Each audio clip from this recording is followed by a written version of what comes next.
nagsisimba, the more na magpatuloy ka. Hindi dito paramihan. Hindi ito kagaya ng mga born again dyan, mga tuktugan dito, tuktugan doon.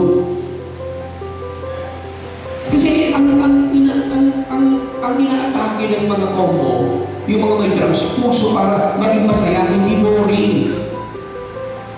Ang gawain ng Diyos kapag hindi sa physical na nakikita sa puso, doon tayo tinatanim ng Diyos sa puso, hindi sa paligid, yung kantahan, ang kaganda, tapos may mga limang kakanta dyan, tapos, yeah, oh, praise the Lord God. Kasi doon nila i-establish yun. Tapos yung preacher, hindi magtuturo ng kasalanan. Para wala siyang open. Yan ang diablo. Nagtalumpay na ang diablo yun sapagkat may mga simbahan na siya na hindi kinakailangan ang pangalan Satan's Church.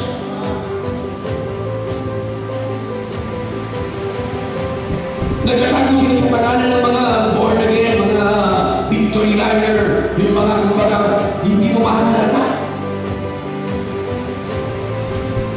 Malalaman mo yun sa gawa sa kanilang roots. By their roots, you shall know them. Yun yan. Hindi tayo nabibigyan sa mga worship service na kung may putita. Linggo-linggo.